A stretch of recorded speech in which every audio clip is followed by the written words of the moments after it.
Okay. Thanks for holding it down, Aaron.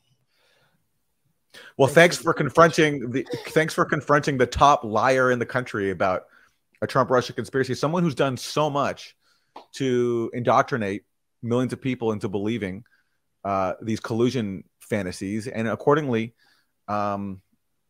inculcating in people this belief that we need to confront Russia. That's really been, I think, the main consequence of Maddow's conspiracy theories. It wasn't just a dumb political thing going after Trump. This really was a McCarthyite campaign, and she to me is the face of it. And so this is the first time today, Max, I was just saying, that she's ever been confronted about it. So thank you for doing that. Yeah, what does that say about our media culture? I mean, she goes on Bill Maher all the time. She's on all these talk shows outside of her own domain in MSNBC, and she never has to answer for this. Just years and years of lies that laid the groundwork for the proxy war with Ukraine and drove millions of good-hearted Americans totally insane and turned them into frothing out the mouth, warmongering, rabid McCarthyites. And so I couldn't pass up the opportunity to confront her about that. Obviously, she wasn't going to do Q&A. She was going to sit down with someone from the Truman Center to softball her. So she was building up for the waterworks part of her speech. Like, this is why this matters, and I'm bringing it all home. And I confronted her. And Aaron, I think you can give some background on her lies, that you were one of the first people to write a critical piece about Maddow in a left publication. And it obviously upset her about how most of her segments were on Russiagate. This was like back in 2017, I think. Yeah. But her speech was extremely boring and simultaneously paranoid and insane. I mean, it was really, really boring. It starts in like Lake Geneva, and she's talking about the austere furniture of people who live in Lake Geneva. Then, you know, the founders of Time magazine moved there because there's too many Jews. There are too many Jews in New York, and they're America firsters, and they begin receiving anonymous bags of cash from Germans in order to oppose the Allied war effort. And meanwhile, anti-war elements in the U.S. warn of a possible civil war if the U.S. goes into the war. And, you know, then the parallels start to become clear when Truman covers for one of the senators who was getting paid off by isolationist and German Nazi elements. And the investigation into Truman is squashed by a politicized DOJ because the U.S. needs to get along with West Germany after the war, on and on. I'm like, when are you going to just say Putin is Hitler and that Trump has been infiltrated by the Nazis? Like, when are you going to say that? And it took forever. And then she finally was building up to it. She went way over her time. The whole crowd was just, I mean, you have these highly educated people who know nothing, have no political education, certainly no critical faculties, no way of looking at the U.S. war state in a critical way. And they're just bobbleheads. So I got up and tried to question her. Well, let's go to the tape. All right. I got it. Here it is. Overthrowing the U.S. government. And members of Congress who were sympathetic. Rachel, this speech is boring and paranoid. Can you explain why you promoted the Steele? Why did you promote the Steele dossier, which has been proven to be a lie? Why did you promote the lie of Russian bounties? Come on, let's go. Can you ever be held accountable for the lies you told Americans for years and years and years? You lied to Americans for years. Let's go. Silence is violence, Rachel. You're out. You're out. Let's go. There you go. You want my badge? Thank you. There you go. In fact, we can go this way. Which Elevator right here. Rachel Maddow refusing to answer questions about lying about the Steele dossier, lying about Russian bounties, and doing a paranoid speech claiming Nazism is afoot in America.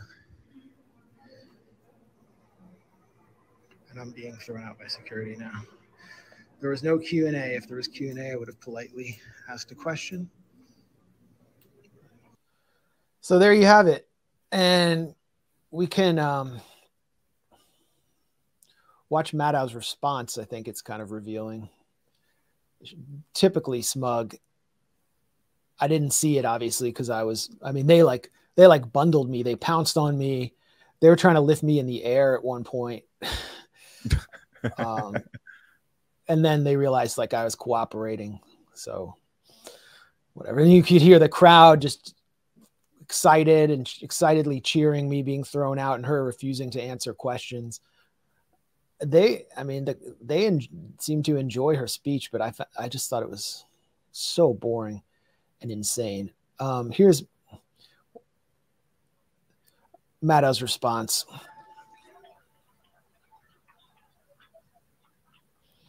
As she waits. Coming to a Substack newsletter near you.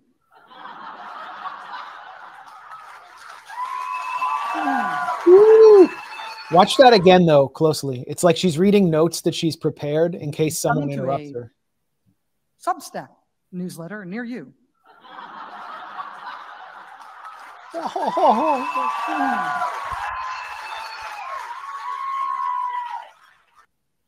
She knows it's a weak response, but she's also realizing that's the best she can come up with, and so she's just going with it. But that's why she's looking down, because she's like I know she knows somewhere deep down in her conscience that like it's a really weak response to being called out for being a top Trump-Russia conspiracy theorist. But that's the best she can do. So, yeah, that was really, I mean, look, really gratifying for me having just seen how much of a liar she is and how much deception she pushed in selling her audience for years on this idea of a Trump-Russia conspiracy that Robert Mueller was going to uncover.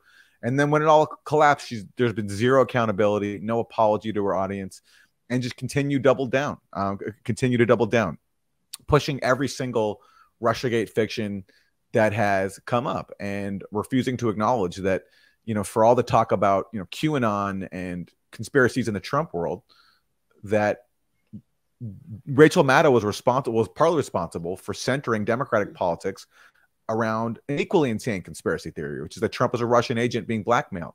And we can show a million examples of it. And just to show kind of how both ludicrous and dangerous it was, just here's one. This is back from right before Trump took office, where Maddow speculated that Russia was going to use the P-tape to blackmail Trump into withdrawing U.S. troops from Europe. I forgot about this one. The outgoing president is very quietly leaving thousands of U.S. troops on Russia's doorstep on his way out the door. And here's the question. Is the new president going to take those troops out? After all the speculation, after all the worry, we are actually about to find out if Russia maybe has something on the new president. We're about to find out if the new president of our country is going to do what Russia wants once he's commander-in-chief of the U.S. military starting noon on Friday. What is he going to do with those deployments? Watch this space. Well, we watched that space. Yeah. So what happened was Trump increased the troop deployments of the U.S. and Europe. But this clip shows the connection between Trump's conspiracy theories about Trump being blackmailed by Putin with the P-tape and warmongering, because what she was warning about there is what she perceived as a bad outcome of Trump withdrawing troops from Europe. So in other words, reducing Cold War tensions with Russia by decreasing the U.S. military presence on Russia's doorstep. In Maddow's view, that would be a horrible outcome. And the way she tries to lobby for avoiding that is to say that the only reason Trump could possibly do that is if he's being blackmailed by Putin. So basically, the only reason to withdraw U.S. troops from Europe is if Trump is being blackmailed, not because we want to actually reduce Cold War tensions with Russia and not get into a confrontation with Russia, but because he's being blackmailed. So or reduce military spending, which Obama said he wanted to do. Yeah. So that's just one small window into how this Russiagate conspiracy theory was used to promote a neocon agenda. Yeah. Well, then there's the Steele dossier. I mean, if I had had a chance, more FaceTime with Maddow, I would have confronted her about how the Washington Post, it got so bad, even the Washington Post, Eric Wemple, wrote a multi-piece takedown of all her lies. Like, it wasn't just us or Aaron, the buzzsaw, ripping through Maddow's lies. It was the Washington Post. And maybe you can talk a little bit about her promotion of the Steele dossier. Well, she did a whole hour-long special called I forgot The about Dossier. that. She did a whole special, and it was all interviews with people. And the message was basically Christopher Steele was just this retired British spy who happened to come across this damning information about Trump and Russia, and he just wanted to tell the world what he found out. But he's been slandered by Trump and his allies, and you know, basically the whole point was to promote Steele. Here she is. Here's a picture from this dossier special report, which actually is now hard to find online. It's not easy to find, but there it is. The dossier, and notice how they do the thing with the Russian lettering, the R, which is not even in the Russian language. It's not even actually an R. Anyway, they do that whole thing with the like how they call Putin Vlad, but that's not what the shortening of Vladimir is. Exactly. The dossier, a Rachel Maddow show special report. So, and promoted it constantly. And of course, when it all collapsed, she just moved on and then pivoted to other conspiracy theories that were put forward during Russiagate to justify all of this. Zero humility or accountability whatsoever. And of course, zero voices allowed on her show or any other MSNBC show that didn't go along with this conspiracy theory. So none of us who pushed back on this whole Russiagate thing were ever allowed on cable news to offer a contrary point of view, because this was a cult. And in cults, you can't allow people to voice even any mild dissent. It's just not allowed. Well, it was also a cash cow. I mean, Maddow had record ratings. MSNBC was profitable for once. I mean, for sure. Once the Mueller report dropped and poured cold water on their conspiracy theories, you could just see their ratings start to precipitously decline. Everything was building up to Mueller. All roads lead to Putin. And Maddow was warning that Russia was going to potentially cut off America's electricity grid and freeze Granny in Wyoming to death during the winter. She literally warned about that. Let's go to that clip. It's a classic. Hey, that's great that you got that in front of you. We haven't even really prepared. This was like an impromptu stream, so this is impressive. Russia can do this today, now, whenever they want to. In other words, we're relying on their good graces that they're not. And it is like negative 50 degrees in the Dakotas right now. What would happen if Russia killed the power in Fargo today? Right? All the natural gas lines that service Sioux Falls just poofed on the coldest day in recent memory, and it wasn't in our power whether or not to turn them back on.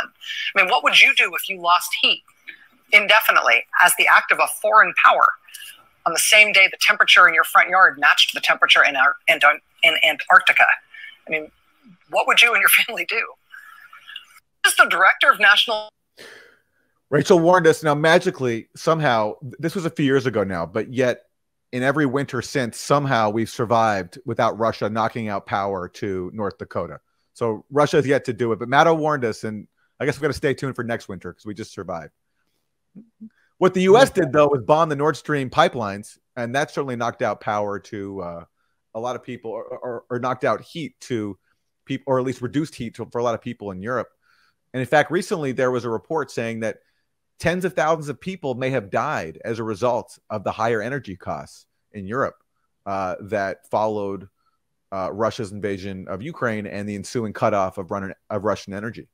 So in some ways, Maddow's warning about what Russia would do was really a mirror image of what ultimately the U.S. and its allies did in taking out Nord Stream 2 and cutting off Europe from, you know, a very key source of energy. Yeah. Rachel Maddow also pushed the Alpha Bank hoax. Am I correct? Of course she did. Of course she did. So let's run through that really quickly.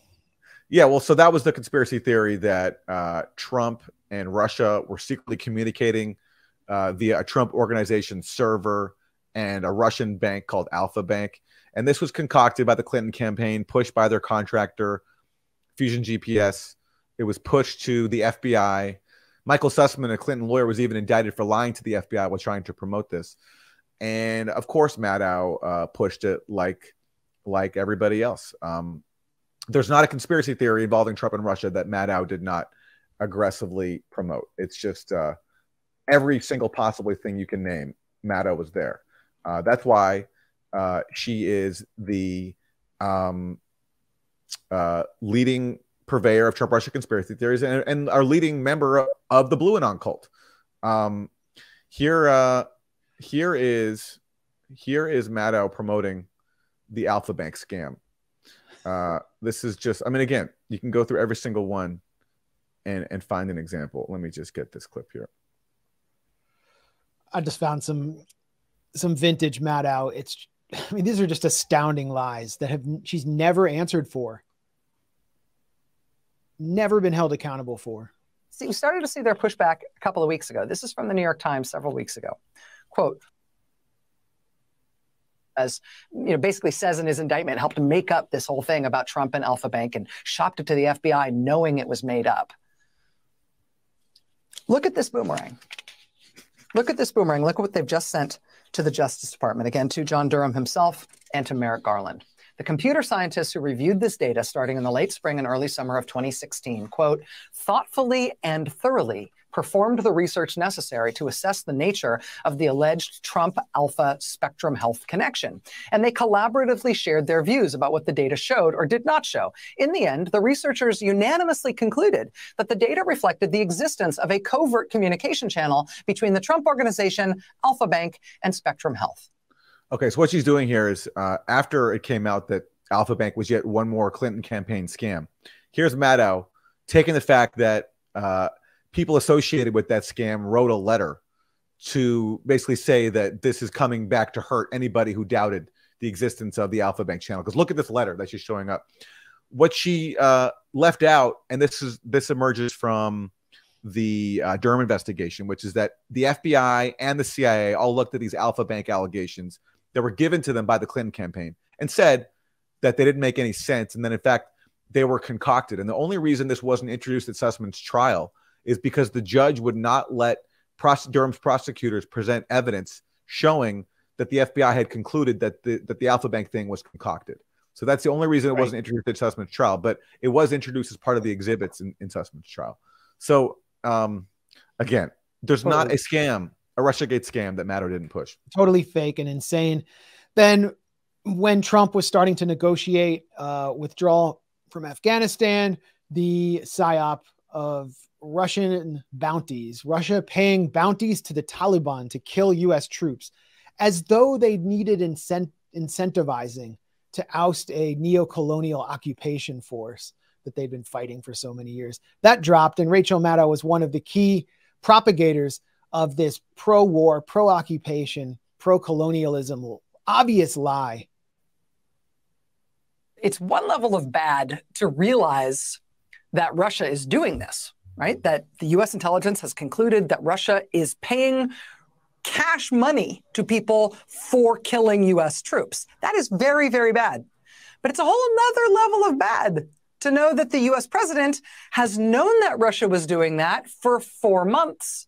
And during that time, he's chosen to do nothing about it. That is a whole other level of crisis. In fact, during the time that the president has had this information, he's had at least a half dozen apparently super chummy phone calls with the Russian president. After those phone calls, he has made a bunch of unilateral offers to Russia of policy stuff that Russia might want for free, with him asking nothing in return. The president during this time has advocated that Russia get back into the G7. When other members of the G7 said no over our dead bodies, he canceled the G7. He also moved to take thousands of U.S. troops out of Germany, which is a longtime Russian priority to get that many U.S. and NATO forces out of Germany. That apparently he didn't even talk to the Pentagon or the State Department about in advance. The president just announced he would be granting that Russian wish in exchange for, again, nothing. So again, all this is done to serve a neocon agenda. It's not just funny because here is a cable news host spouting insane conspiracy theories. This is all done to serve warmongering, to fault Trump for trying to withdraw troops from Germany. That's now all of a sudden, in the eyes of liberals, a bad thing and something to resist. And when, as you say, when this Russian bounty scam was introduced, that was used to sabotage Trump's efforts to withdraw U.S. troops from Afghanistan. And people like Maddow, in parroting that, played a very central role. Yeah, they were part of the whole, they were sort of the background noise to Jason Crow and Liz Cheney's initiative. Like they're supposedly bipartisan bill to block the withdrawal, which succeeded in concert with the generals, including Milley, who sabotaged Trump's withdrawal. We've interviewed Doug McGregor here, Colonel Doug McGregor, former Pentagon advisor to the Trump administration, who was presiding over the attempt to withdraw. And he laid out the story. So Maddow was part of that. I got one more vintage clip from Maddow that is just completely hysterical. It's of course, what will we do without Aaron cataloging all this, interviewing none other than Pinak wife and Ukrainian Grand Vicar, Sith Lord Victoria Newland. I mean, if, speaking hypothetically, if Vladimir Putin, for some reason, hypothetically, was in a position to be able to give orders to U.S. president, right? We're told that President Trump has tried to arrange the summit so that at one point in the summit, it will be him and President Putin in a room with no other Americans. There won't, as far as we understand, maybe not even an American translator there. So if President Putin were hypothetically in some sort of position where he could give orders to an American president behind closed doors, no other American would ever know what those orders were. If he had that sort of magic wand, what would be the thing he would want most? What kind of order would he give? I mean, if, speaking hypothetically. Yeah, so basically what she's saying is, this was like right after Chris Hayes, Rachel Maddow impersonator Chris Hayes, had Jonathan Chait on to state almost matter-of-factly that Donald Trump had been a Soviet asset since 1987. And then she's conjuring up the scenario in which Putin gives orders to Trump in a secret room. And of course, there was Obama on the hot mic telling Putin, like, look, once I win again, once I beat Romney, I'm going to be able to negotiate with you. So, I mean, that didn't seem to trigger Maddow very much. I mean, is there anything in the history of American politics as insane as this fixation? I mean, right there, you have the top-rated liberal cable news host asking a former senior official, Victoria Newland, now back in government, about the prospect of Putin giving orders to the American president. It's not only so unhinged. Like, I don't think there's anything as insane as ever been said on Fox News as that. I'm sorry. A foreign leader giving orders to a president. Wait, the Soviet Union bought a wealthy hotel baron and casino owner who, you know, when the Soviet Union was in a state of complete decline and collapse, they bought a guy who's an arch capitalist. Yeah. He needed the Soviet money. That's what Jonathan Chait is putting forward here with absolutely no evidence. What is it? He had like one phony source who was like some Soviet defector or something. Like, what was it? I mean, yeah. And Maddow's thing about, you know, the prospect of Putin giving orders to Trump, as she was pushing all of this, what was happening in reality was the Trump administration was trying to overthrow Russia's ally, Venezuela. It was tearing up arms control treaties, the INF Treaty and the Open Skies Treaty. It was sending weapons to Ukraine that Obama wouldn't send because Obama deemed those weapon shipments to be too escalatory. It was conducting exercises on Russia's borders. It was bullying NATO states to spend more on their military. And Maddow and everyone who followed her lead had to ignore all of these developments of Trump in real life escalating tensions with Russia because it undermined her conspiracy theory that really Putin was giving Trump orders. And she supported it. I mean, the job of people like Maddow or the whole Beltway press corps is to push the policymakers and the president to be more warlike. It's like, you'll never see Jake Tapper grill Jake Sullivan about confronting China while confronting Russia. It's always, why aren't you pushing China harder? So that's the job Maddow played with, just bonkers lies. And she was doing it for fame. She was doing it to get what appeared to have been a pretty lucrative speaking gig today, in which she delivered a really insane, boring speech, basically saying that if you're against war, you're a Nazi, and you're a Trumper, and you're a Nazi, and you're being controlled by Russia, just like everyone who was against, you know, entering World War II as a Nazi. If you're opposed to the Ukraine proxy war, you're a Nazi. And here's who footed the bill for Rachel Maddow. This is truant con. Lockheed Martin. We know what Lockheed Martin does. Palantir. Palantir is like a surveillance and predictive policing firm. Predictive policing is like a Philip Dick dystopian technology that allows police to predict where crime will occur, like pre-crime. Beacon Global Strategies is the K Street hellbox that produced the sort of liberal interventionist neocon advisors to both Ted Cruz and Pete Buttigieg's campaign. And by the way, the Truman Center cultivated Pete Buttigieg as a national security insider and hardliner when he was Mayor Pete and he was just a mayor. They brought him to Washington. That's what they do. Elliott School of International Affairs, which is across the street from the State Department. It's an indoctrination mill for young people who want to serve in national security and the war state. MITRE is a CIA consulting. It's sort of an intelligence consulting firm.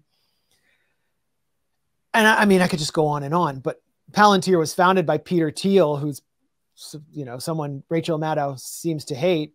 Jamie Raskin was giving the keynote speech, this supposedly progressive member of Congress. And Lockheed Martin is just a global merchant of death. So that's who Rachel Maddow literally, she's accusing people of taking secret bags of cash to be against war. And here's who's paying her speaking fee. Yeah. Yeah. And she once had a reputation as being sort of anti-war. She wrote a book called Drift, which is about, you know, how US is so dependent on military power and doesn't engage in diplomacy. All that's out the window. I mean, she's just a quintessential example of how liberal Democrats have become pretty much synonymous with neocons, the same neocons they used to oppose back when they were in the Bush administration. And yeah, I used to go on Maddow's show on Air America. You did, really? Yeah, I went on several times, but it was like, you know, to bash the Bush Republicans, and everything was so simple then. It was like Bush was for the Iraq War, the Christian right and the right-wing base was for bombing the Muslims, and there were some Democrats who were against it, and it turned out they were just against Bush's Republican war. And then as soon as Obama got in, the whole dynamic began to flip on its head.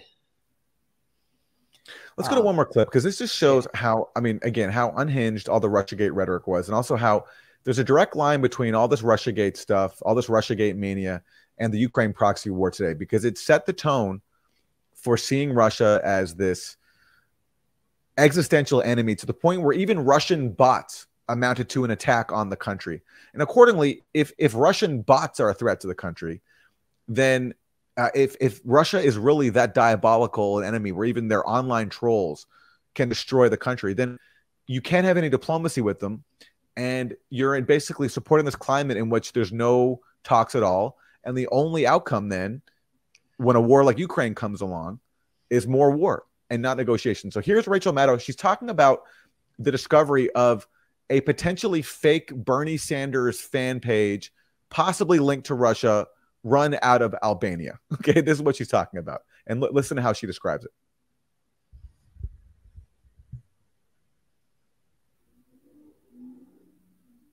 But the important thing here is that Bernie Sanders lovers page, run out of Albania, it's still there. Still operating, still churning this stuff out. Now, this is not part of American politics. This is not, you know, partisan warfare between Republicans and Democrats. This is international warfare against our country. But the important thing here. So an allegedly Russian-tied fake Bernie Sanders fan page run out of Albania is international warfare against our country. And, you know, it's funny, Max, to compare this to what the U.S. does around the world. And you just had this exchange this week with somebody from the National Endowment for Democracy, which we published at the Grayzone. You and Alex Rubinstein spoke to a vice president of the NED and pointed out to...